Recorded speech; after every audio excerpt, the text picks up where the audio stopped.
আপনারা দেখছেন একুশে টেলিভিশন। আসসালামু আলাইকুম ওয়া রাহমাতুল্লাহি ওয়া বারাকাতুহু। বিসমিল্লাহ আলহামদুলিল্লাহ ওয়াসসালাতু ওয়াসসালামু আলা রাসূলিল্লাহ ওয়া বাদ। প্রিয় দর্শক মণ্ডলী, সুন্দর এই সময়ে বিশ্বের যে প্রান্ত থেকে আপনাদের সকলের প্রিয় চ্যানেল একুশে টিভির পর্দায় আমাদের সাথে যুক্ত হয়েছেন সকলকে আন্তরিক মোবারকবাদ, প্রীতি এবং শুভেচ্ছা জানাচ্ছি জনপ্রিয় ইসলামিক আয়োজন ইসলামী জিজ্ঞাসায়।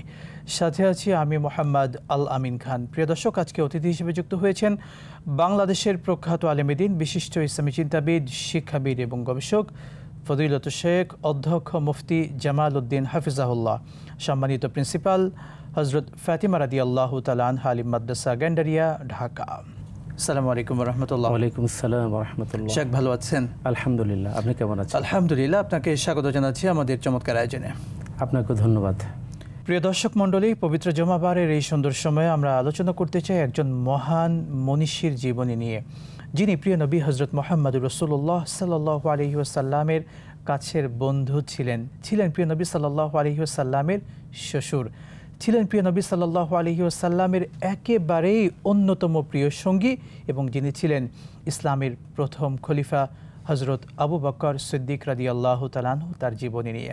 প্রিয় দর্শক মণ্ডলী, ইসলামের এই মহান খলিফা, মহান ব্যক্তিত্ব, আমরা তার সম্পর্কে জানবো ইনশাআল্লাহ তাআলা আমাদের শেখের কাছ থেকে। শেখ, প্রথমেই জানতে চাও, হজরত আবু বকর সিদ্দিক রাদিয়াল্লাহু তাআলা আনহু ইসলামের মহান একজন খলিফা ছিলেন। তার সংক্ষিপ্ত পরিচিতি, তার জন্ম এবং তার নাম, পারিবারিক যে অবস্থানগুলো, যদি এটা সংক্ষেপে বলতেন। নাহমাদুহু ওয়া নুসাল্লি আলা রাসূলিহিল কারীম, আম্মা বাদ।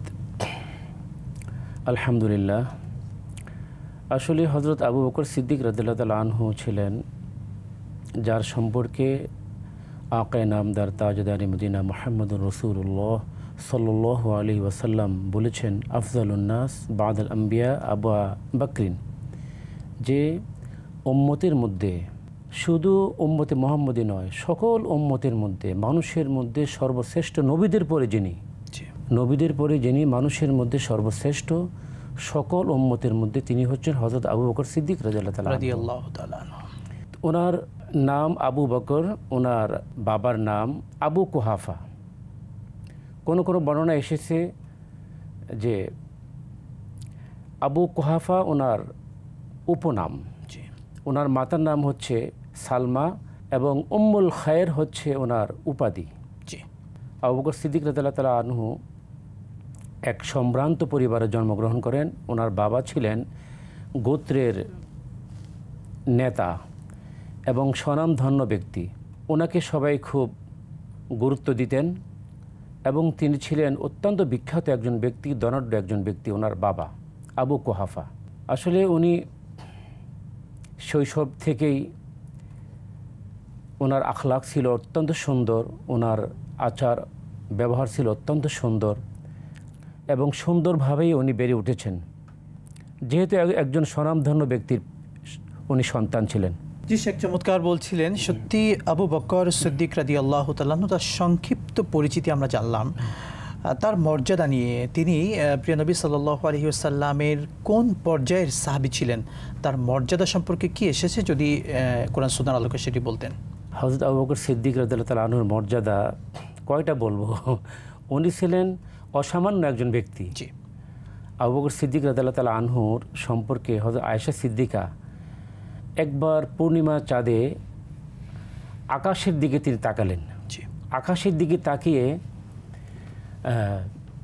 তিনি এরকম মনে মনে ভাবলেন যে আকাশে এত নক্ষত্র, লক্ষ লক্ষ কোটি কোটি নক্ষত্র। মনে মনে ভাবলেন যে এত নেক আমল কি কারো আছে? তো ভাবতে ভাবতেই উনি আমাদের নবীজির কাছে, বিশ্ব নবীর কাছে তিনি প্রশ্ন করলেন, ইয়া রাসূলুল্লাহ, যে আকাশে যত নক্ষত্র আছে, লক্ষ কোটি নক্ষত্র, এরকম কারো নেক আমল কি আছে? তখন নবীজি বললেন, হ্যাঁ আছে। তিনি আবার প্রশ্ন করলেন, তিনি কে?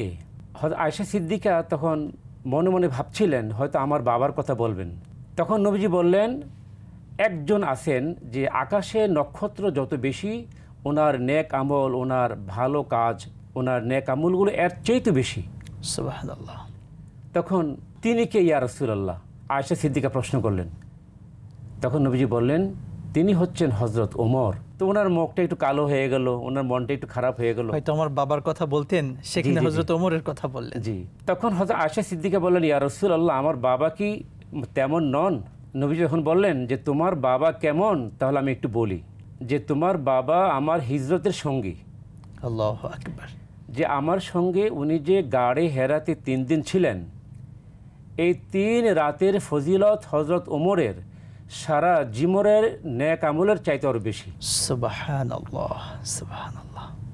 যদিও হজরত ওমর সম্পর্কে বিশ্বনবী আকায়ে নামদার তাজদার মদিনা মুহাম্মদুর রাসূলুল্লাহ সাল্লাল্লাহু আলাইহি সাল্লাম বলেছেন যে ওমর কেমন, তিনি বলেছেন যে লাউকানা বাদি নবিয়ুন লাকানা ওমর। আল্লাহু আকবার। নবীজি বলেছেন যে আমার পরে এই পৃথিবীতে কোনো নবী এবং রসুল আসবে না। আমার পরে যদি আল্লাহ তাআলা কোনো ব্যক্তিকে, কোনো মানুষকে নবী বানাতেন, নিশ্চয়ই সেই ব্যক্তি হতো ওমর। আল্লাহু আকবার। তারপরও আল্লাহ নবী বলেছেন যে ওমরের সারা জীবনের নেক আমলের চাইতে হযরত আবু বকরের ওই গাড়ে হেরার 3 দিনের ইবাদত, 3 দিনের নেক আমল এর চাইতে আরও বেশি। একদিন হযরত ওমর এসে বললেন যে আবু বকর সিদ্দিক, আপনি আমার বন্ধু, আপনার আমার জীবনের যত নেক আমলগুলো আছে সমস্ত নেক আমলগুলো আমি আপনাকে দিয়ে দিলাম, বিনিময়ে হিজরতের রাতের নেক আমলগুলি আপনি আমাকে দিয়ে দেন। ওনার মর্যাদা ছিল এমন, আল্লাহ তাআলা ওনাকে এত বেশি মর্যাদাশীল করেছেন যে ওনার নেক আমলের কথা বলে কোনোদিনও শেষ করা যাবে না। জি, সত্যি চমৎকার বলছিলেন তার মর্যাদা। আল্লাহর রাসূল সাল্লাল্লাহু আলাইহি ওয়াসাল্লাম বিভিন্ন হাদিস এবং তার মুখ নিঃসৃত বাণী দ্বারা আমরা কিন্তু জানতে পারি। যদি বলতেন প্রিয় নবী সাল্লাল্লাহু আলাইহি ওয়াসাল্লামের সাথে হযরত আবু বকর সিদ্দিক রাদিয়াল্লাহু তাআলা আনহু এর সম্পর্কটা কি ছিল? আসলে এটা কি শুধু রাসূল এবং সাহাবী এই সম্পর্ক ছিল, নাকি অন্য কোনো সম্পর্ক এখানে ছিল বিদ্যমান? ধন্যবাদ। হযরত আবু বকর সিদ্দিকের বয়স যখন 16 বছর, তখন থেকেই ওনার সঙ্গে বন্ধুত্ব সম্পর্ক আমাদের নবীজির সাথে। যৌবনকাল থেকে শৈশব, আপনার কৈশোর থেকে, যৌবন থেকে হযরত আবু বকর সিদ্দিক আমাদের নবীজির বন্ধু ছিলেন, পরম বন্ধু এবং প্রিয়তম বন্ধু ছিলেন। তো তখন থেকেই, কারণ আবু বকর সিদ্দিক একজন সৎ মানুষ ছিলেন এবং ওনার আখলাক ছিল অনেক উন্নত। নবীজি তো ছিলেন এমন আখলাকের অধিকারী যে আল্লাহ তাআলা যার কথা বলেছেন যে ইন্নাকা লাআলা খুলুকুন আযীম, যে হে নবী, আপনি হচ্ছেন এই পৃথিবীর মধ্যে সবচেয়ে উন্নত চরিত্রের, মহান চরিত্রের অধিকারী, আপনার চাইতে উন্নত চরিত্র আর কারোই নেই। তো এমন ব্যক্তির বন্ধু হচ্ছেন হযরত আবু বকর সিদ্দিক। উনি যখন ব্যবসা বাণিজ্যের জন্য তো উনি বিভিন্ন দেশে যেতেন, ওনার আব্বা যখন অসুস্থ হয়ে গেলেন তখন ব্যবসার দায়িত্ব এসে গেল ওনার উপরে। তিনি ব্যবসার জন্য একবার সিরিয়ায় গেলেন। সিরিয়ায় যাওয়ার পরে এক রাত্রে উনি ঘুমালেন, উনি স্বপ্নে দেখলেন যে পূর্ণিমার রাতে চাঁদ অনেক সুন্দর দেখা যাচ্ছে। হঠাৎ তিনি দেখলেন যে চাঁদটা ভেঙে খান খান হয়ে গেল, টুকরো টুকরো হয়ে গেল। স্বপ্নে দেখলেন হযরত আবু বকর সিদ্দিক। সেই চাঁদ টুকরো টুকরো চাঁদের প্রত্যেকটা খণ্ড আরবের মক্কা নগরীর প্রত্যেক মানুষের ঘরে ঘরে প্রবেশ করলো। চাঁদটা ভেঙে যত টুকরা হয়েছে, এক একটা টুকরা মক্কার সমস্ত মানুষের ঘরে ঘরে পৌঁছে গেল। স্বপ্নে দেখছেন তিনি হ্যাঁ, মানে স্বপ্নে দেখলেন। এরপরে সেই চাঁদটা আবার লেগে গেল, আবার চাঁদ আগের মতো উজ্জ্বল হয়ে গেল। তিনি দেখলেন যে ওই পুরো চাঁদটা আমার ঘরে, মানে আবু বকর সিদ্দিক বললেন যে আমার ঘরে চাঁদটা প্রবেশ করলো, সেটা আমি দেখলাম। সুবহানাল্লাহ। এই স্বপ্ন দেখার পরে তিনি ঘুম থেকে ওঠার পরে তিনি অবাক হয়ে গেলেন যে আমি কি দেখলাম, কি স্বপ্ন আমি দেখলাম, এই স্বপ্ন আমি কেন দেখলাম? তখন তিনি জিজ্ঞেস করলেন যে তোমাদের এখানে কি কোনো পণ্ডিত আছে, কোনো জ্ঞানী ব্যক্তি আছে? এটা সিরিয়ার কথা আমি বলছি। তখন সিরিয়ার লোকজন বলল যে আমাদের এখানে তাওরাতের একজন পণ্ডিত, তাওরাত এবং ইনজিলের একজন পণ্ডিত, একজন বড় আলেম আছেন। হযরত আবু বকর সিদ্দিক তখন ওনার কাছে গেলেন, গিয়ে ওনার স্বপ্নের কথা তাকে বললেন যে আমি এই স্বপ্ন দেখলাম। আবু বকর সিদ্দিকের এই স্বপ্নের কথা শোনার পরে তখন পাদ্রী বললেন, তাওরাত এবং ইনজিলের যিনি পাদ্রী তিনি বললেন, আপনি চমৎকার এক স্বপ্ন আপনি দেখেছেন, অচিরেই আখিরি জামানার পয়গম্বর পৃথিবীতে আসবেন সুবহানাল্লাহ। এবং আপনি হবেন তার প্রধান উজিরে আজম, প্রধান বন্ধু হবেন। আল্লাহু আকবার। এবং মক্কার প্রত্যেকটা ঘরে ঘরে আপনি যে দেখলেন যে চাঁদ টুকরো টুকরো হয়ে মক্কার প্রত্যেক মানুষের ঘরে পৌঁছে গেছে, এর মানে হচ্ছে মক্কার প্রত্যেক মানুষের ঘরে ঘরে ইসলামের আলো পৌঁছে যাবে। সুবহানাল্লাহ। ইসলামের অন্ধকারাচ্ছন্ন মানব জাতিকে তিনি আলোর দিশা দিবেন। জি। অন্ধকারাচ্ছন্ন মানব জাতিকে আলোর দিশা দেওয়ার জন্য তিনি এই পৃথিবীতে আসবেন জি। এবং আপনি হবেন সেই নবীর প্রধান উজিরে আজম। তো নবীজি যখন নাকি ওনাকে ইসলামের দাওয়াত দিলেন, দাওয়াত দেওয়ার পরে আবু বকর সিদ্দিক বললেন যে আপনি যে নবী, এর দলিল কি, প্রমাণ কি? নবীজিকে প্রশ্ন করলেন হযরত আবু বকর আবু সিদ্দিক, বকর সিদ্দিক রাদিয়াল্লাহু তাআলা আনহু। জি আপনি যে নবী, শেষ জমানার নবী, এটার দলিল কি, প্রমাণ কি? জি। তখন নবীজি বললেন এটার দলিল আপনার কাছে আছে। আল্লাহু আকবার। আপনার কি মনে নেই যে আজ থেকে প্রায় 20 বছর আগে আপনি একটি স্বপ্ন দেখেছিলেন? তখন আবু বকর সিদ্দিক সেই স্বপ্নের কথা শুনে ওনার এরকম মনে পড়ে গেল। উনি দাঁড়িয়ে গেলেন, এরকম নবীজির সঙ্গে বুক মিলালেন, নবীজির কপালে চুমু খেলেন এবং সঙ্গে সঙ্গে দেরি না করে লা ইলাহা ইল্লাল্লাহ মুহাম্মাদুর রাসূলুল্লাহ বলে ইসলাম ধর্ম গ্রহণ করলেন। সুবহানাল্লাহ। সত্যি আপনি এমন একজন বন্ধুর কথা বললেন, প্রিয় নবীর এমন একজন বন্ধু যিনি তার কৈশোর, শৈশব, এরপরে তার যৌবন, মানে পুরো মৃত্যু পর্যন্ত, যার সাথে একটা আত্মার বন্ধন ছিল কিন্তু তার সঙ্গে। জি জি। এছাড়াও কিন্তু রাসূলের সাথে আরেকটা সম্পর্ক ছিল, যদি বলতেন আম্মাজান আয়েশা সিদ্দিকা রাদিয়াল্লাহু তাআলা আনহার সূত্র ধরে। আম্মাজান আয়েশা সিদ্দিকা রাদিয়াল্লাহু তাআলা আনহা, নবীজি একবার প্রস্তাব রেখেছেন। আবু বকর সিদ্দিক একবার বলেছেন যে আমার কাছে 3টা জিনিস প্রিয়। জি। একটি হচ্ছে যে আন নজরু ইলা রাসূলিল্লাহি সাল্লাল্লাহু আলাইহি ওয়াসাল্লাম, যে আমার নবীর চেহারা মোবারক, ওনার দিকে তাকিয়ে থাকা। আমরা যখন হজে যাই তখন আমরা কাবার দিকে যখন তাকাই তখন চোখের মধ্যে কোনো পলক থাকে না, পলকহীনভাবে কাবার দিকে আমরা তাকিয়ে থাকি। কাবার দিকে তাকানো একটা হাদিদের নেশা, জি, এবং এটা কিন্তু সওয়াব হতে থাকে নিঃসন্দেহে। তো নবীজির সাহাবী হযরত আবু বকর সিদ্দিক বললেন যে আমার 1 নম্বর যেটা আমার কাছে প্রিয় জিনিস সেটা হলো আন নজরু ইলা রাসূলিল্লাহি সাল্লাল্লাহু আলাইহি ওয়াসাল্লাম, যে নবীজির চেহারা দিকে তাকিয়ে থাকা। কারণ নবীজির চেহারার চাইতে সুন্দর কিছু এই দুনিয়ার মধ্যে আল্লাহ তাআলা সৃষ্টি করেন নাই। এমন নুরানি চেহারা, যে নবীজির চেহারার দিকে তাকিয়ে থাকা হচ্ছে আমার কাছে সবচেয়ে উত্তম বস্তু আমার। আরেকটি বলেছেন যে আমার কাছে আরেকটি উত্তম জিনিস হলো যে ইয়া রাসূলুল্লাহ, যদি আমার কন্যা আয়েশা সিদ্দিকাকে যদি আপনি স্ত্রী হিসেবে গ্রহণ করতেন তাহলে এটা আমার কাছে সবচেয়ে বেশি প্রিয়। সুবহানাল্লাহ। এবং আরেকটা হলো আস-সাউবুল খালিক, এরকম পুরাতন কাপড়, যে পুরাতন কাপড় আমার কাছে বেশি প্রিয়। এই জন্য দেখা যায় হযরত আবু বকর সিদ্দিক রাদিয়াল্লাহু তাআলা আনহু যখন ইন্তেকাল করলেন, ইন্তেকালের সময় তিনি ওসিয়ত করলেন যে আমাকে পুরাতন, পবিত্র পুরাতন কাপড় দিয়ে আমার কাফন করবে। কারণ নতুন কাপড় যারা জীবিত তারা বেশি হকদার, পুরাতন কাপড় দিয়ে তোমরা আমাকে কাফন দিবে। তো তিনি, তার একটা চাওয়া ছিল যে আমার মেয়েটা যদি আপনার স্ত্রী হতো, এটা আমার কাছে পরম চাওয়া।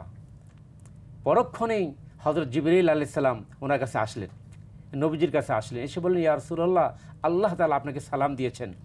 এবং রেশমি কাপড়ে পেঁচানো একটা ছবি জিবরাইল আমিন হযরত এরকম নবীজিকে দেখালেন যে আল্লাহ তাআলা আপনাকে সালাম দিয়েছেন এবং বলেছেন এই মেয়ের সাথে আপনার বিবাহ হবে।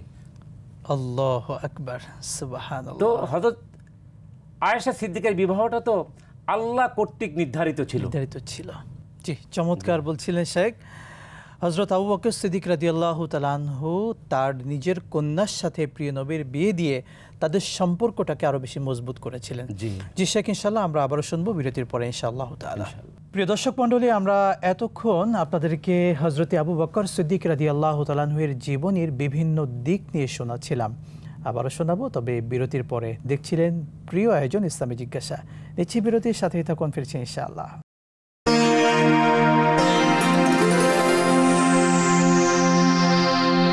বিরতির পর আরও একবার স্বাগত জানাচ্ছি আপনাদের সকলের প্রিয় চ্যানেল 21 টিভির পর্দায় প্রিয় আয়োজন ইসলামী জিজ্ঞাসায়।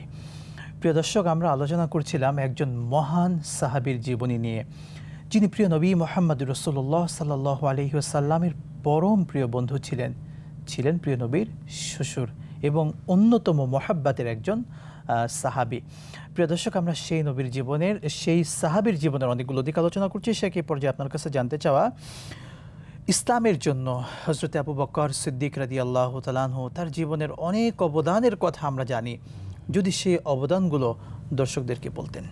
আসলে হযরত আবু বকর সিদ্দিক রাদিয়াল্লাহু তাআলা আনহু ইসলামের জন্য তার কি অবদান ছিল, জি, এটা দুই এক কথায় বলা সম্ভব নয়।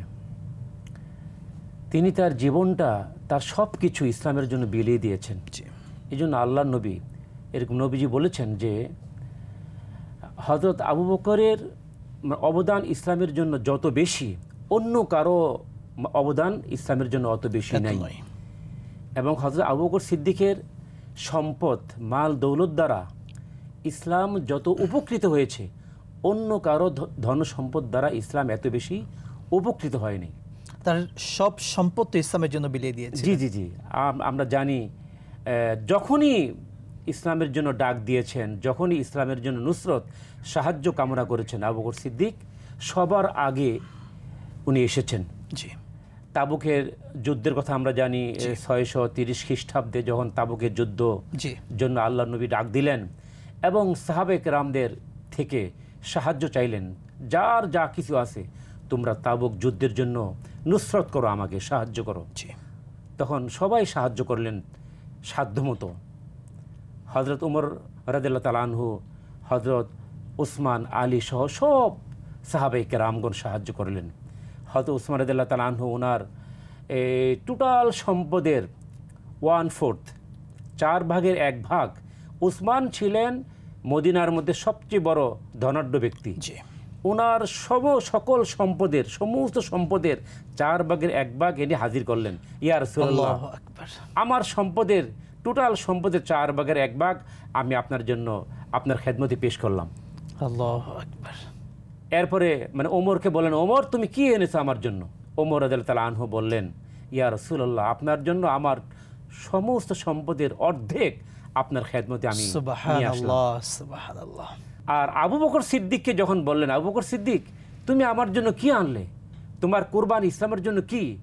আজকে এই বিপদের দিনে, এই তাবুকের যুদ্ধের জন্য তোমার খেদমত কি? তুমি আমার জন্য কি এনেছো? আবু বকর সিদ্দিক তখন বললেন, ইয়া রাসূলুল্লাহ, আমার যা কিছু ছিল, যা সম্পদ ছিল, সব সম্পদ আপনার জন্য, আপনার খেদমতে আমি নিয়ে আসলাম, কিছুই রাখি নাই ঘরে। ঘরে শুধু আল্লাহ এবং আল্লাহর রাসূলকে রেখে এসেছি। নবীজি যখন জিজ্ঞেস করলেন তুমি ঘরে কি রেখে আসছো, তখন বললেন যে আমি ঘরে আল্লাহ এবং আল্লাহর রাসূলকে রেখে এসেছি, আমার ঘরে আর কিছুই নাই, কোনো সম্পদ নাই, সব কিছু আমি নিয়ে এসেছি। তো ওনার অবদান, উনি দেখেন দাস দাসীর, যারা মজলুম দাস দাসী ছিল, ইসলাম গ্রহণ করেছে, ইসলাম গ্রহণের অপরাধে অনেক দাসীদের উপরে কাফেররা, মুশরিকরা যে অত্যাচার, নির্যাতন চালিয়েছে, জুলুম একটা মহা অপরাধ। আল্লাহ তাআলা হাবিব বলেছেন, মজলুমের বদদুয়া থেকে তোমরা আল্লাহকে ভয় করো।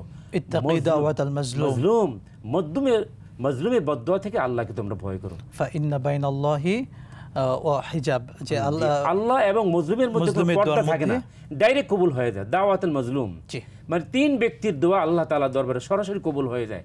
তার মধ্যে একজন হলো মজলুম ব্যক্তি। মজলুম ব্যক্তি যদি আল্লাহর কাছে ফরিয়াদ করে, সে কাফের হোক মুসলমান হোক, সে যদি অত্যাচারিত হয়, হাত তুলতে দেরি, তার দোয়া আল্লাহ তাআলার দরবারে কবুল হইতে এতটুকু সময় দেরি হয় না। তো হযরত আবু বকর সিদ্দিক, যারা যে সমস্ত দাস দাসীরা ইসলাম গ্রহণের কারণে নির্যাতিত ছিলেন, তাদেরকে তিনি অনেক টাকা খরচ করে আজাদ করে মুক্ত করে দিতেন। সুবহানাল্লাহ। আমরা জানি হযরত বিলালকে যখন নাকি কালেমা পড়ার অপরাধে তিনি আল্লাহ নবীর উপর এবং আল্লাহ তাআলার উপর যখন তিনি ঈমান আনলেন, এই ঈমান আনার কারণে যে অত্যাচার নির্যাতন ওনার উপর এরকম চালানো হয়েছিল, তো এইটা দেখে হযরত আবু বকর সিদ্দিক সহ্য করতে পারলেন না যে হযরত বিলালকে ক্ষত বিক্ষত করে ওনার দেহটাকে মরুভূমির মধ্যে চিৎ করে শোয়ে এর উপরে পাথর চাপা দেওয়া হয়েছে। হযরত বিলাল ওই সময়ও একটা আঙ্গুল উঁচু করে, শরীরে কোনো শক্তি নাই, একটা আঙ্গুল উঁচু করে বলেছেন আহাদ আহাদ, আহাদ আহাদ। লা ইলাহা ইল্লাল্লাহ, অর্থাৎ আমার শরীরে এক বিন্দু রক্ত থাকতে ঈমান ছাড়তে পারবো না। আল্লাহু এই আকবার। দৃশ্য দেখে হযরত আবু বকর সিদ্দিক অনেক টাকা দিয়ে ওনাকে মুক্ত করলেন এবং আজাদ করে দিলেন। সুবহানাল্লাহ। ইসলামের জন্য ওনার অবদান আসলে আসলে এই অল্প কথায় আমরা শেষ করতে পারি না, অসামান্য, এটা কোনোদিনও বলে শেষ করা যাবে না। নিঃসন্দেহে। এই জন্যই তো তার মর্যাদা এত বেশি। জি। শেখ যদি বলতেন তিনি কিভাবে খলিফা হয়েছিলেন, প্রিয় নবী সাল্লাল্লাহু আলাইহি ওয়াসাল্লামের ইন্তেকালের পরে তার খলিফা নির্বাচন হওয়ার যে ওয়েটা, পদ্ধতিটা, কিভাবে হলেন তিনি খলিফা, যদি বলতেন। জি, আসলে খলিফা হওয়ার সময় নবীজির ইন্তেকালের পরে কে খলিফা হবে, জি। এটা নিয়ে একটু দ্বন্দ্ব বিদ্বন্দ্ব দেখা দিল সাহাবায়ে কেরামদের মধ্যে, আনসার এবং মুহাজিরদের মধ্যে। জি আনসাররা বলল আমাদের মধ্য থেকে খলিফা হবে, জি আবার মুহাজিররা এটা মানতে রাজি নন। এরপরে অনেকে মাশওয়ারা দিলেন, অনেকে পরামর্শ করলেন যে একজন আনসার থেকে হোক, একজন আরেকজন মুহাজির মুহাজির থেকে হোক। এই দ্বন্দ্ব বিদ্বন্দ্ব দেখে একটা সংঘাতপূর্ণ অবস্থা দেখে হযরত আবু বকর সিদ্দিক, হযরত ওমর, আরও কয়েকজন সাহাবী এসে উপস্থিত হলেন। আবু বকর সিদ্দিক এই অবস্থা দেখে তিনি একটি এই বিদগ্ধ জ্বালাময়ী একটি ভাষণ দিলেন। জি। ওনার ভাষণের পরে সবাই ঠান্ডা হয়ে গেল এবং হযরত ওমর ঘোষণা করলেন যে এই উম্মতের মধ্যে আবু বকরের চাইতে উত্তম ব্যক্তি আর কেউ নাই। নবীজি হযরত আবু বকরকে সবচেয়ে বেশি ভালোবাসতেন। নবীজির অবর্তমানে আবু বকর নবীজির মুসল্লায় ইমামতি করতেন। সুতরাং আমি প্রথম আবু বকরের হাতে হাত রেখে বায়াত গ্রহণ করলাম। ওনার দেখা দেখি সবাই হযরত আবু বকরের হাতে বায়াত গ্রহণ করে ওনাকে এরকম খলিফা নির্বাচন করলেন। আবু বকর সিদ্দিক খলিফা হওয়ার পরে তিনি মসজিদে নববীতে একটি ভাষণ দিলেন এবং বললেন, উপস্থিত জনগণ, আমি যতদিন ন্যায়ের পক্ষে থাকব ততদিন আপনারা আমাকে সাপোর্ট করবেন, আমাকে সমর্থন করবেন। যদি আমি বিচ্যুত হই আপনারা আমাকে বর্জন করবেন। আজকের শাসকদের জন্য এটা হলো একটা উদাহরণ, দৃষ্টান্ত। নিঃসন্দেহে সত্যি হযরত আবু বকর সিদ্দিক রাদিয়াল্লাহু তাআলা আনহু তার খলিফা হওয়ার প্রক্রিয়াটা ছিল সম্পূর্ণরূপে একটু ব্যতিক্রম এবং সকলের সম্মতিক্রমে কিন্তু তিনি খলিফা হয়েছিলেন। শেখ যদি বলতেন তিনি তার খেলাফতের অবস্থায় তিনি যতদিন খেলাফতে ছিলেন 2 বছর প্লাস কিছু সময়, তো এই সময় পর্যন্ত তিনি ইসলামের জন্য কি কি কাজ করেছিলেন বা উল্লেখযোগ্য কাজ কি তার খেলাফতের সময়কালে? আসলে হযরত আবু বকর সিদ্দিক যখন নাকি খলিফা নির্বাচিত হলেন তখন ওনার এরকম খেলাফতকালে অনেক রকমের বিশৃঙ্খলা ওনার রাজ্যে দেখা দিল। ভণ্ড নবীদের আবির্ভাব, ভণ্ড নবী, মিথ্যা নবী। নবীজি বলেছেন, আনা খাতামুন নবিয়্যিন লা নবিয়্যা বাদি, আমি হলাম সর্বশেষ নবী, আমার পরে আর কোন নবী আসবে না। যারা নবুয়ত দাবি করবে তারা মিথ্যাবাদী, কাযযাব। কিন্তু বিভিন্ন প্রদেশে তিনি দেখলেন যে অনেক মিথ্যা নবীর আবির্ভাব হয়েছে, তারা নিজেকে নবী দাবি করেছে। আবু বকর সিদ্দিক তাদের বিরুদ্ধে অ্যাকশন নিলেন এবং তাদের বিরুদ্ধে তিনি জিহাদ ঘোষণা করলেন, তাদেরকে পরাস্ত করলেন। এরপরে আবার অন্যদিকে যারা নবীজির যুগে যে সমস্ত মুসলমানরা জাকাত দিত, অনেক মুসলমানরা জাকাত দিতে অস্বীকার করলো যে আমরা নবীজির হাতে এরকম জাকাত দিয়েছি, আবু বকরকে আমরা জাকাত দেব না। আবু বকর সিদ্দিক রাদিয়াল্লাহু তাআলা এইটাও কঠোর হস্তে দমন করলেন এবং তিনি বললেন যে আমি আল্লাহি লা উকাতিলান্না মান ফাররাকা বাইনা সালাতি ওয়াজ যাকাত, আমি ওই ব্যক্তিদের বিরুদ্ধে যুদ্ধ ঘোষণা আমি করলাম যারা যাকাত এবং নামাজের মধ্যে পার্থক্য করবে, তাদের বিরুদ্ধে আমি যুদ্ধ ঘোষণা করব। অর্থাৎ নবীজি ইন্তেকালের পরে যে বড় একটা ঝুল এসেছিল, যারা নতুন মুসলমান হয়েছিল এবং ইহুদিরা বা অন্য ধর্মের যে মানুষগুলো ছিল তারা একটা সুযোগ পেয়েছিল কিন্তু যে ইসলামকে শেষ করে দেওয়া যায় কিনা, এত বড় ঝুল সামাল দিয়েছিলেন হযরত আবু বকর সিদ্দিক রাদিয়াল্লাহু তাআলা। তিনি দৃঢ়তার মধ্যে থেকে হযরত ওমর বললেন যে আপনি কার বিরুদ্ধে যুদ্ধ ঘোষণা আপনি করবেন? তারা তো মুসলমান, আপনি কি মুসলমানের বিরুদ্ধে আপনি যুদ্ধ ঘোষণা করবেন? আরে সে জাকাত অস্বীকার যে করবে তার তো ঈমানই থাকে না, আমি অবশ্যই তার বিরুদ্ধে আমি যুদ্ধ ঘোষণা করব। দৃঢ় হাতে তিনি সমস্ত রকমের বিশৃঙ্খলার মোকাবেলা তিনি করলেন। আল্লাহু আকবার। সত্যি তার জীবন থেকে আমরা কত আলোচনা করব, আলোচনা করে এটা শেষ করার মতো নয়। যদি এরপরে শেখ বলতেন হযরত আবু বকর সিদ্দিক রাদিয়াল্লাহু তাআলা তার থেকে বর্ণিত অসংখ্য হাদিস কিন্তু আমরা পাই। হাদিসের ক্ষেত্রে ইলমে হাদিসে, হাদিস বর্ণনায় তার কি অবদান ছিল, যদি সেটিও দর্শকদেরকে বলতেন। আমরা যতটুক ইতিহাস থেকে পাই, আমরা দেখতে পাই যে হযরত আবু বকর সিদ্দিক রাদিয়াল্লাহু তাআলা আনহু থেকে 460টি হাদিস বর্ণিত হয়েছে। তিনি এরকম সরাসরি নবীজির কাছ থেকে 460টা হাদিস তিনি রিওয়ায়াত করেছেন, বর্ণনা করেছেন। এর মধ্যে বুখারী শরীফে আছে, অনেকগুলো মুসলিমে আছে, অন্যান্য কিতাবের মধ্যে, সিয়াসিতের কিতাবের মধ্যে আছে, সিয়াসিতের কিতাবের মধ্যে কিন্তু এটি এসেছে। জি জি জি। সবশেষে যদি শাহ এটি বলতেন হযরত আবু বকর সিদ্দিক রাদিয়াল্লাহু তাআলা তার ইন্তেকালটা কিভাবে হয়েছিল এবং সেই ইন্তেকালের অবস্থায় পরিবেশ কি তৈরি হয়েছিল এবং তারপরে খেলাফতের দায়িত্ব কে নিয়েছিলেন, কিভাবে হয়েছিল, সেটি যদি একটু বলতেন তার ইন্তেকালের ইতিহাসটা। ধন্যবাদ। হযরত আবু বকর সিদ্দিক রাদিয়াল্লাহু তাআলা আনহু ইন্তেকালের আগে হযরত আলী রাদিয়াল্লাহু তাআলা আনহুকে ডাকলেন। জি। আলী কোথায়? আলীকে আমার কাছে পাঠাও। জি। আলী রাদিয়াল্লাহু তাআলা আনহু যখন আসলেন তখন খলিফা হযরত আবু বকর সিদ্দিক রাদিয়াল্লাহু তাআলা আনহু বললেন, আলী তুমি কি আমার দুইটা ওসিয়ত রাখবে? আমি তোমাকে দুইটা ওসিয়ত করছি, ওসিয়তগুলো কি তুমি পালন করবে? আলী তখন বললেন, আপনি হচ্ছেন খলিফাতুর রসুল, আল্লাহর নবীর মহান খলিফা এবং উম্মতের মধ্যে সর্বশ্রেষ্ঠ ব্যক্তি। আপনি আমাকে যেটা ওসিয়ত করবেন আমার জীবন দিয়ে হলেও আপনার ওসিয়ত আমি পুঙ্খানুপুঙ্খভাবে পালন করার চেষ্টা করব। তখন 1 নম্বর ওসিয়ত ছিল যে আমার 1 নম্বর ওসিয়ত হলো যে আমি যখন মারা যাব, ইন্তেকাল করব, আমার ইন্তেকালের পরে তুমি তোমার 2 হাত দিয়ে আমাকে গোসল দিবে। আলী তখন বললেন, এত মানুষ থাকতে, এত সাহাবায়ে কেরাম থাকতে আপনি কেন এই মহান দায়িত্ব আমাকে দিলেন? তখন হযরত আবু বকর সিদ্দিক বললেন যে এই দায়িত্ব তোমাকে দিলাম এই কারণে যে তুমি নিজে বিশ্বনবী আকায়ে নামদার তাজদার মদিনার ইন্তেকালের পর তোমার এই পবিত্র হাত দিয়ে তুমি নবীজিকে গোসল দিয়েছ, শেষ গোসলটা তুমি তোমার হাত দিয়ে নবীজিকে দিয়েছ। এই জন্য আমি চাই ওই হাত দিয়ে আমার গোসলটাও যেন সম্পূর্ণ হয়। আরেকটা ওসিয়ত হলো আমার ইন্তেকালের পরে আমার লাশ নিয়ে নবীজির রওজা পাকের সামনে যাবে, গিয়ে আমার পক্ষ থেকে নবীজিকে সালাম দিবে এবং বলবে, ইয়া রাসূলুল্লাহ, আপনার প্রিয় আবু বকর আপনার সামনে হাজির, আপনি যদি পারমিশন দেন, অনুমতি দেন, তাহলে আপনার পাশে আবু বকরকে শোয়ানো হবে, দাফন করা হবে। আল্লাহু আকবার।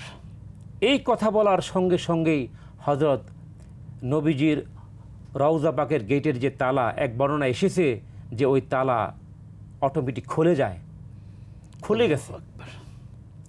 তো ওনার ইন্তেকাল হয়েছে, ইন্তেকালের আগে 13 হিজরিতে ওনার ইন্তেকাল হয়। ইন্তেকালের আগে তিনি 15 দিন অসুস্থ ছিলেন। অসুস্থ থাকার পরে ওনার ইন্তেকাল হয়ে গেল। ইন্তেকালের সময় কোরআনের একটা আয়াত আকাশে বাতাসে ছড়িয়ে পড়ল, একটি আল্লাহ তাআলার মহান বাণী সবাই শুনতে পেলেন, অনেক সাহাবায়ে কেরামগণ শুনতে পেলেন, ইয়া আইয়াতুহান নাফসুল মুতমাইন্না ইরজিই ইলা রাব্বিকি রাদিয়াতাম মারদিয়া ফাদখুলি ফি ইবাদি ওয়াদখুলি জান্নাতি। হে মুহাত্তা, তুমি আল্লাহর দিকে বের হয়ে আসো এবং আল্লাহর খাঁটি গোলাম তার অন্তর্ভুক্ত হয়ে যাও এবং আল্লাহর জান্নাতে তুমি প্রবেশ করো। সুবহানাল্লাহ। সূরা ফাজরের শেষ আয়াত। জি জি জি। হযরত আবু বকর সিদ্দিক ছিলেন এমন ব্যক্তি যে জান্নাতের, নবীজি বলেছেন যে আবু বকর ওই ব্যক্তি, ওই সাহাবী যে জান্নাতের 8 দরজা তাকে ডাকবে যে আমার গেট দিয়ে তুমি জান্নাতে প্রবেশ করো, সুবহানাল্লাহ, আমার সুবহানাল্লাহ, দরজা দিয়ে তুমি প্রবেশ করো। আবু বকর সিদ্দিককে সমস্ত জান্নাতের দরজাগুলো এইভাবে ডাকতে থাকবে। সুবহানাল্লাহ। সত্যি তার শান, মান, তার মর্যাদা আসলে এত অল্প কথাই বলে কিন্তু এটা শেষ করার মতো নয়। আপনি চমৎকারভাবে অনেকগুলো পয়েন্ট বলেছেন শেখ। যদি এরপরে হযরত আবু বকর সিদ্দিক রাদিয়াল্লাহু তাআলা আনহু, বিশেষ করে তার ইন্তেকালের পরে আমরা তো জানি খলিফা হয়েছিলেন হযরত ওমর ফারুক সিদ্দিক রাদিয়াল্লাহু তাআলা আনহু।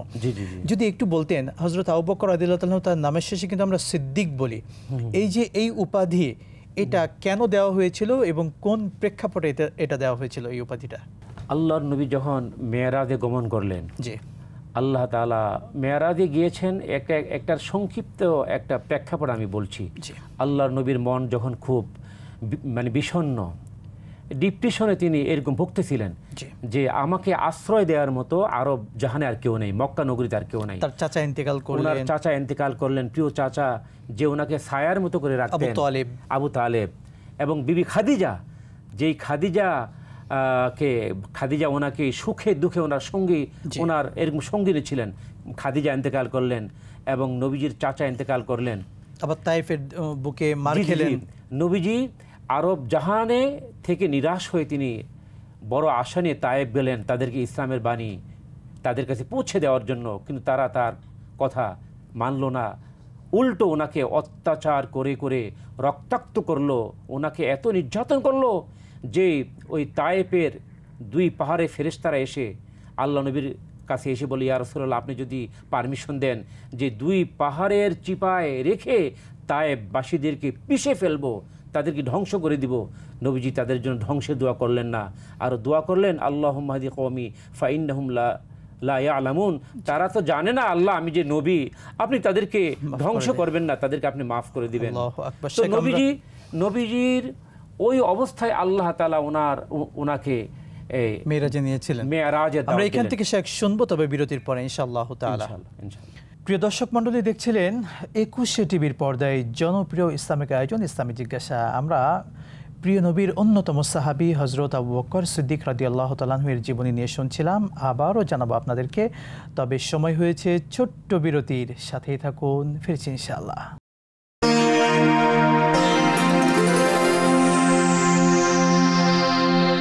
বিরতির পর আরও একবার স্বাগত জানাচ্ছি জনপ্রিয় ইসলামিক আয়োজন ইসলামী জিজ্ঞাসায়। প্রিয় দর্শক, আমরা 21 টিভির পর্দায় চমৎকার আয়োজন শোনাচ্ছিলাম হযরত আবু বকর সিদ্দিক রাদিয়াল্লাহু তাআলা আনহুর জীবনী নিয়ে।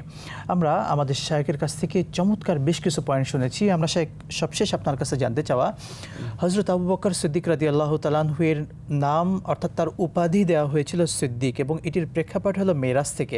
আপনি বলছিলেন যে কিভাবে তার নামটা সিদ্দিক হলো, যদি বলতেন। হযরত আবু বকর সিদ্দিক রাদিয়াল্লাহু তাআলা আনহু ওনার সিদ্দিক এই লকবটা দিয়েছিলেন বিশ্বনবী আকায়ে নামদার তাজদার মদিনা মুহাম্মদুর রাসূলুল্লাহ সাল্লাল্লাহু আলাইহি ওয়াসাল্লাম একটা প্রেক্ষাপটে আল্লাহ নবী যখন মেরাজে গেলেন, তিনি যখন সপ্তম আকাশ ভেদ করে সিদরাতুল মুনতাহা ভেদ করে সরাসরি আল্লাহর আরশে আজিমে আল্লাহর মেহমান হয়েছিলেন, তখন এই মেরাজের কথা তিনি এসে যখন মদিনায় বললেন যে আমি একই রাত্রে আমি মসজিদে হারাম থেকে মসজিদে আকসায় গিয়েছি, এবং সেখান থেকে প্রথম আসমান, দ্বিতীয় আসমান, তৃতীয় আসমান, চতুর্থ, পঞ্চম, ষষ্ঠ, সপ্তম আসমান ভেদ করে আল্লাহর আরশে আজিমে গিয়ে আল্লাহর সঙ্গে আমি দেখা করেছি, আল্লাহর সঙ্গে আমার দিদার হয়েছে, সাক্ষাৎ হয়েছে।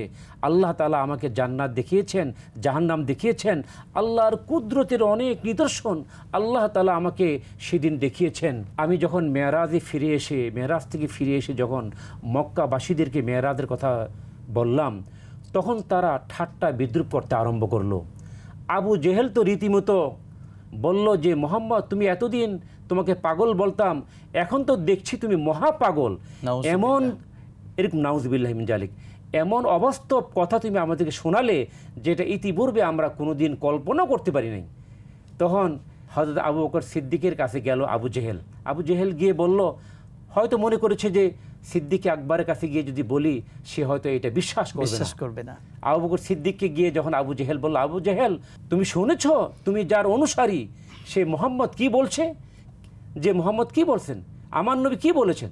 আবু বকর সিদ্দিক যখন এরকম জানতে চাইলেন যে তোমার নবী বলছে তিনি নাকি এক রাত্রে, যেখানে সিরিয়া যেতে লাগে কয়েক মাস যাওয়া আসা, তিনি নাকি একই রাত্রে মসজিদে হারাম থেকে বাইতুল্লাহ থেকে মসজিদে আকসায় গিয়েছেন, সেখান থেকে তিনি নাকি সপ্তম আকাশ ভেদ করে আল্লাহর আরশে আজিমে গিয়ে আল্লাহর সঙ্গে দেখা করে এসেছেন, জান্নাত জাহান্নাম দেখে এসেছেন।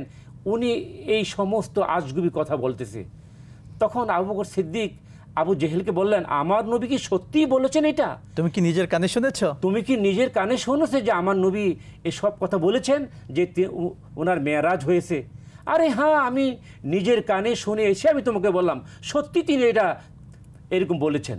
আবু বকর সিদ্দিক তখন বললেন, আমার নবী যদি সত্যি সত্যি বলে থাকেন তাহলে সাদ্দাকতু, আমি বিশ্বাস করলাম আমার নবীর মেরাজ হয়েছে। আল্লাহু আকবার। আবু বকর সিদ্দিক যখন নাকি কোনো রকমের দলিল ছাড়াই নবীর কথা বিশ্বাস করলেন, মেরাজের কথা বিশ্বাস করলেন, আল্লাহর নবী শোনার সঙ্গে সঙ্গেই ওনাকে বললেন, আবু বকর, এতদিন ছিলে তুমি আবু বকর, এখন থেকে তুমি আবু বকর সিদ্দিক, মহাসত্যবাদী। সুবহানাল্লাহ, সুবহানাল্লাহ। এই মহাসত্যবাদী পৃথিবীর মধ্যে একমাত্র তোমাকেই মানায়, আর কাউকে মানায় না। সুবহানাল্লাহ। সত্যি তার শান, মান, মর্যাদা অনেক বেশি প্রিয় নবী যেটা দিয়েছিলেন। শেখ, আমরা এই পর্যায়ে কিছু প্রশ্ন নিচ্ছি দর্শকদের উদ্দেশ্যে। আমরা সমাজে অনেক সময় রাগের মাথায় স্ত্রীকে একসঙ্গে 3 তালাক দিয়ে থাকি। আসলে এভাবে কেউ যদি রাগের মাথায় স্ত্রীকে একসঙ্গে 3 তালাক দিয়ে থাকে, এটা কার্যকর হবে কিনা, ইসলাম কি বলে? আসলে একসঙ্গে হানাফি মাযহাব মতে আসলে এই বিষয়গুলো হচ্ছে জি, একতলাফি মাসালা। নিয়ম হলো যে এলাকায় ঘটবে, যে এলাকার স্বামী স্ত্রীর মধ্যে দ্বন্দ্ব হবে, স্বামী তার স্ত্রীকে কি বলেছে হুবহু ওই কথাগুলো লিখে ওই এলাকার যিনি মুফতি সাহেব আছেন ওনার কাছে দিলে উনি এইটা মানে ফতোয়া দিবেন। তারপরে সংক্ষেপে আমি বলছি, একসঙ্গে 3 তালাক দেওয়া এটা ঠিক নয়, এটা কবিরা গুনাহ, এটা কবিরা গুনাহ। এবং স্ত্রী যদি এই কারণে তাকে বদদোয়া দেয় আল্লাহর দরবারে, সে কিন্তু আপনার আসামি হয়ে যাবে নিঃসন্দেহে। তবে যদি রাগের মাথায় কোনো স্বামী কোনো স্ত্রীকে 3 তালাক দেয় একই বৈঠকে, 3 তালাক যদি দেয় রাগের মাথায়, তাহলে হানাফি মাযহাব মতে কার্যকর হয়ে যাবে। অধিকাংশ আলেমদের মতামত কিন্তু এটাই, কার্যকর হয়ে যাবে।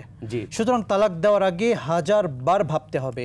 এই তালাকের মতো ভয়াবহ ব্যাপার, আমি রাগের মাথায় একসাথে 3 তালাক দিয়ে দিলাম, এটা কিন্তু ইসলাম সমর্থন করে না। যদি স্বামী সুস্থ মস্তিষ্কে, তার যদি জ্ঞান থাকে, তার বুদ্ধি যদি ঠিক থাকে, সে যদি পাগল না হয়, তার বুদ্ধি যদি লোপ না পায়, সে যদি তার জ্ঞান বুদ্ধি যদি তার ঠিক থাকে, তাহলে ওই স্বামী যদি রাগের মাথায় 3 তালাক দেয়, তাহলে তা কিন্তু কার্যকর হয়ে যাবে। যদিও অল্প কিছু মতামত আছে, কিন্তু উল্লেখযোগ্য আলেমদের মতামত সেটা কার্যকর হয়ে যাবে। শেখ, আরেকটি প্রশ্ন নিচ্ছি। ফরজ সালাতের পরে অর্থাৎ সালাম ফেরানোর পরে কিছু মাসনুন দোয়া রয়েছে, আমরা ফরজ সালাতের পরে কোন কোন আমলগুলো বেশি করতে পারি যদি বলতেন? আসলে ফরজ সালাতের পরে আমাদের নবীজি যেটা করতেন, এক বর্ণনা এসেছে নবীজি সালাম ফিরিয়ে সাথে সাথেই তিনি আল্লাহু আকবার বলতেন। আরেক বর্ণনা এসেছে তিনি সালাম ফিরানোর সঙ্গে সঙ্গে 3 বার বলতেন আস্তাগফিরুল্লাহ, আস্তাগফিরুল্লাহ, আস্তাগফিরুল্লাহ, অর্থাৎ আল্লাহ সমস্ত গুনাহ থেকে আমি তোমার কাছে ক্ষমা চাই। তারপরে তিনি বলতেন আল্লাহুম্মা আনতাস সালাম ওয়া মিনকাস সালাম তাবারাকতা ইয়া যাল জালালি ওয়াল ইকরাম। এরপর তিনি আয়াতুল কুরসি পড়তেন, আল্লাহু লা ইলাহা ইল্লা হুয়াল হাইয়ুল কাইয়ুম, আয়াতুল কুরসি। নবীজি বলেছেন যে ফরজ সালাতের পরে যে ব্যক্তি একবার আয়াতুল কুরসি পড়বে, তার মধ্যে এবং জান্নাতের মধ্যে শুধু ব্যবধান হলো মৃত্যু হয়ে যাওয়ার সাথে সাথেই ওই ব্যক্তি যে এটা আমল করবে, প্রত্যেক ফরজ সালাতের পরে যে ব্যক্তি আয়াতুল কুরসি পড়বে, মৃত্যু হয়ে যাওয়ার সঙ্গে সঙ্গেই আল্লাহ তাআলা তাকে জান্নাত দান করবেন। সুবহানাল্লাহ। এরপর নবীজি আরো তিনি বলতেন যে লা ইলাহা ইল্লাল্লাহু ওয়াহদাহু লা শারীকা লাহু লাহুল মুলকু ওয়া লাহুল হামদু ওয়া হুয়া আলা কুল্লি শাইইন কাদির। আরো নবীজি বলতেন আল্লাহুম্মা আইন্নি আলা যিকরিকা ওয়া শুকরিকা ওয়া হুসনি ইবাদাতিক। আরো এরকম মাসনুন দোয়া তিনি 3 কুল পড়তেন। তারপরে 3 তাসবিহ রয়েছে, 3 তাসবিহ আছে, 33 বার সুবহানাল্লাহ, 33 বার আলহামদুলিল্লাহ, 34 বার আল্লাহু আকবার। এই আমলগুলো তিনি সালাম ফিরিয়ে তিনি করতেন। শুকরান, জাযাকাল্লাহ শেখ। আমরা অল্প কথাই জেনেছি। আরেকটি প্রশ্ন নিচ্ছি। আমাদের সমাজে একটা কথা প্রচলন আছে, ঘরে যদি বিবাহ উপযুক্ত কোনো মেয়ে থাকে, তাহলে সে বাবা মা হজ কিংবা ওমরা করতে পারে না, অর্থাৎ মেয়ের বিয়ে দেওয়ার পরেই তিনি হজ কিংবা ওমরা করবেন। এই কথাটি আসলে সঠিক কিনা? মোটেই সঠিক নয়। দুইটা তো দুই কাজ। হজ যদি ফরজ হয়ে যায় কারো, কোনো ব্যক্তির উপর যদি সামর্থ্য হয়ে যায় যে তিনি আল্লাহর ঘর জিয়ারতের সামর্থ্য রাখেন, অর্থাৎ তার উপর ফরজ হয়ে গিয়েছে, হজ ফরজ হয়ে গেছে। আল্লাহ তাআলা বলেছেন যে ওয়ালিল্লাহি আলান নাসি হিজ্জুল বাইতি মান ইসতাতা ইলাইহি সাবিলা, আল্লাহর ঘর জিয়ারত করার মতো সামর্থ্য যার হয়ে গেছে তার জন্য ওই ঘরের জিয়ারত করা ফরজ হয়ে গেলে তাকে হজ করতে হবে। হ্যাঁ, ওই সময় যদি কোনো ছেলে মেয়ের বিবাহের কথা হয়, বিবাহ ঠিক হয়, তাহলে তিনি বিবাহ দিয়ে যাবেন। কিন্তু সমাজে যে জিনিসটা প্রচলিত আছে যে ছেলে মেয়ে যদি মানে উপযুক্ত হয়, বিশেষ করে জি। মেয়ে যদি উপযুক্ত হয় তাকে বিয়ে দিয়ে হজ করতে হবে, এইটা একবার নিছক বানাওট একটা কথা, জি। এটার সঙ্গে কোনো এরকম সম্পর্ক নেই। শুকরান জাযাকাল্লাহ। আরেকটি প্রশ্ন নিচ্ছি শেখ, আমরা বিগত সময় দেখেছি বন্যার কারণে আমাদের ফেনী, কুমিল্লা, নোয়াখালী বা বিভিন্ন অঞ্চল কিন্তু প্লাবিত হয়েছে এবং সেই মানুষগুলো অনেক কষ্ট পেয়েছে।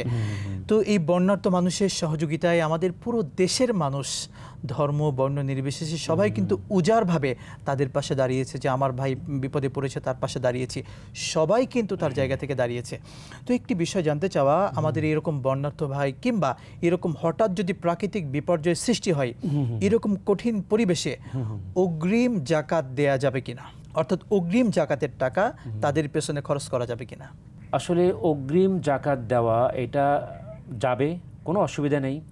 তবে প্রাকৃতিক দুর্যোগ হোক বা বন্যা কবলিত এলাকার মানুষ হোক, দেখতে হবে আপনি যাকে জাকাত দিচ্ছেন, অগ্রিম দেওয়া তো যাবে, কোনো সমস্যা নেই।